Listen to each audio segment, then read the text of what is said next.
नमस्कार मित्रों, शुरुआत करते हैं एक नज्म से। दुनिया जिसे कहते हैं जादू का खिलौना है, कि दुनिया जिसे कहते हैं जादू का खिलौना है। मिल जाए तो मिट्टी है, खो जाए तो सोना है। मिल जाए तो मिट्टी है, खो जाए तो सोना है। अच्छा सा कोई मौसम, तन्हा सा कोई आलम। अच्छा सा कोई मौसम, तन्हा सा कोई आलम। हर वक्त का रोना तो बेकार का रोना है। हर वक्त का रोना तो बेकार का रोना है। अरे बरसात का बादल है दीवाना। बरसात का बादल तो दीवाना है, क्या जाने। बरसात का बादल तो दीवाना है, क्या जाने। किस राह से बचना है, किस छत को भिगोना है। कि गम हो, ये अजीब सा एक बीत राग क्या होता है, उसको बयान किया है इस शेर में।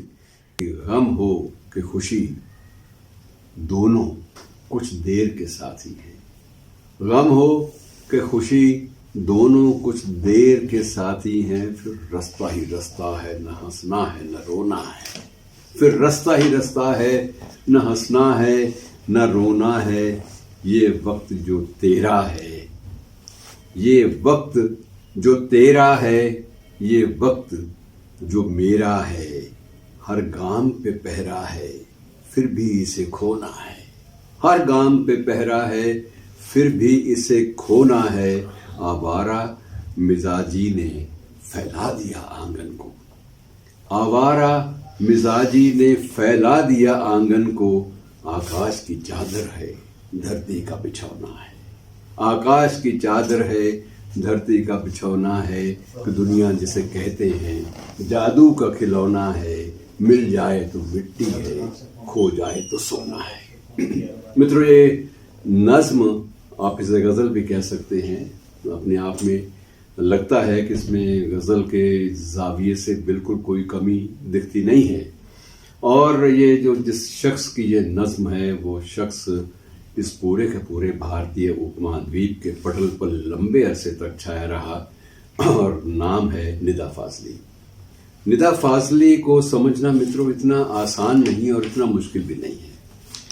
एक ही ऐसा शायर जो एक और गालिब और मीर दोनों से प्रभावित, और दूसरी ओर उसके जहन में मीरा और कबीर दोनों से प्रभावित।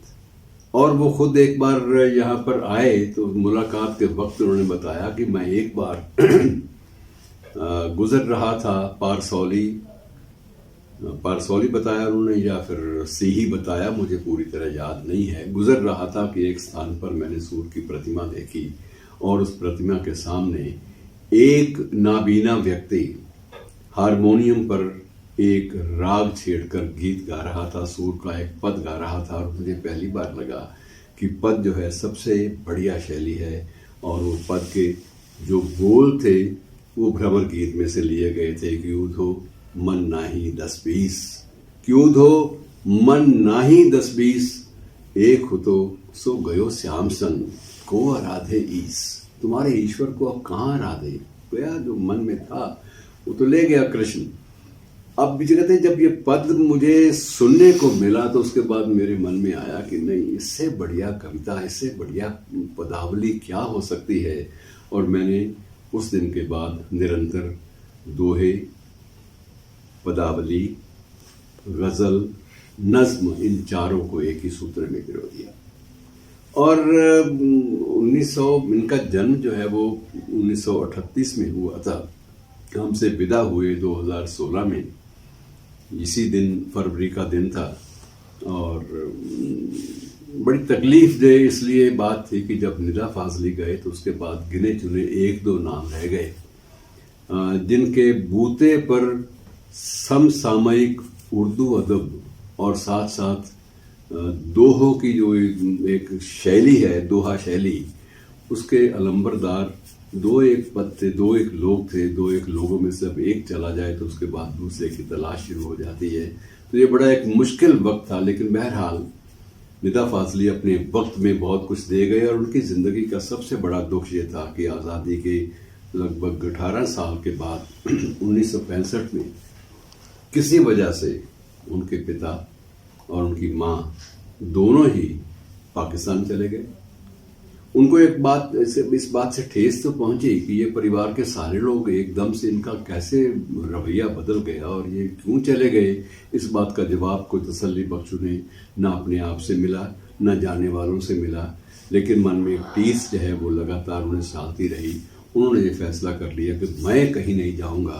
मैं जिस धरती की सूंधी गंध से बंधा हूँ इससे कभी भी गद्दारी नहीं करूंगा, इसको छोड़ के नहीं जाऊंगा। जन्म मित्र हुआ था दिल्ली में और उसके बाद जो लालन पालन या ज़्यादा जो परवरिश है वो ग्वालियर में, और उसके बाद की ज़िंदगी सारी की सारी मुंबई। आजकल मुंबई, उस वक्त की बम्बई उसको वाबस्ता रही। फिल्मों में खूब लिखा, संवाद भी खूब लिखे, और बाकी जो पटकथाएं हैं कई फिल्मों की वो तो इनके नाम पर दर्ज है ही। और आदर्श मानते थे अपने शायरी के क्षेत्र में मीर और गालिब को, और साथ में बिल्कुल मीरा और कबीर को, और उसके अलावा जो प्रभावित रहे ज़्यादा वो टी.एस. इलियट से और एंटन चेखव से।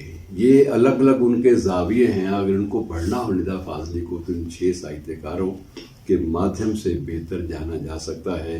अब इस शख्स ने बाद में